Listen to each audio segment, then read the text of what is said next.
You are listening to Radio Long Island City, recorded at our studios near Hell Gate, 9 kilometers north of the Harbor Hill Moraine. And now, the Observatory. The Observatory, Saturday the 26th of July, 2025. It is 36 days after the summer solstice. It is 58 days before the fall equinox. By the French Republican calendar, it is the 8th day of Thermidor, the day of the Cartam, the safflower. The sun rises today at 5:47 a.m. Solar noon takes place today at 1:02 p.m.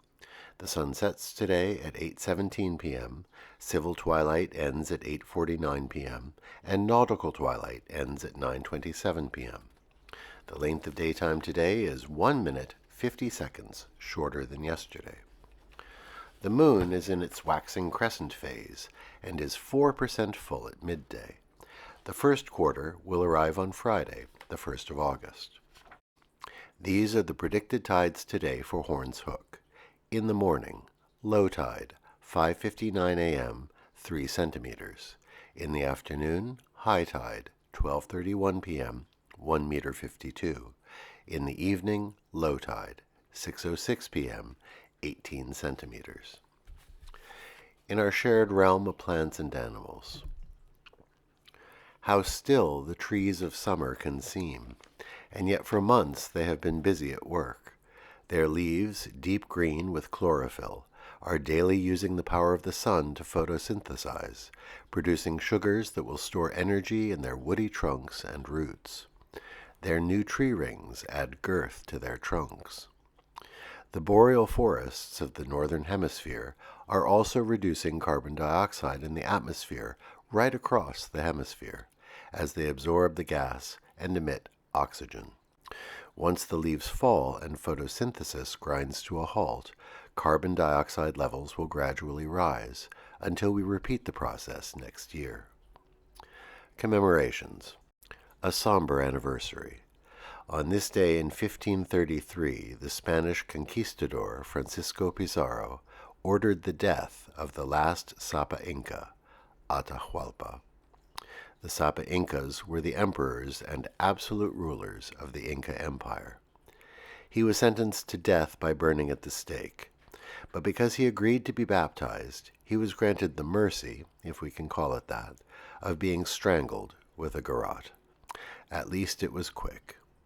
It was the effective end of the Inca Empire. On this day in 1775, the Continental Congress created the United States Post Office and appointed Benjamin Franklin as the first Postmaster General. He took charge of all post offices from Falmouth in New England to Savannah in Georgia. As the colonies moved toward independence, the post office provided a safe way for the revolutionaries to communicate, safe from prying British eyes. The post office would grow into one of the great engines of American democracy. It is mandated in our Constitution and operates under a universal service obligation, so everyone is entitled to send and receive mail at the same prices, even in distant rural areas. Let us celebrate the birthday of one of the United States' great institutions. On this day in 1948, President Harry Truman ordered the desegregation of the armed forces. Executive Order No. 9981 declared, "There shall be equality of treatment and opportunity for all persons in the armed services without regard to race, color, religion, or national origin." Opposition to this move was strong, but Truman wrote, "I am asking for equality of opportunity for all human beings, and as long as I stay here, I am going to continue that fight." The Air Force was the first branch to integrate. Eventually, all branches fell into line. On this day in 1981, Mayor Ed Koch was given the Heimlich maneuver in a Chinese restaurant when he choked on his dinner. It saved his life. There is an urban myth that the Heimlich maneuver posters displayed in all of New York's eateries are there because of this incident.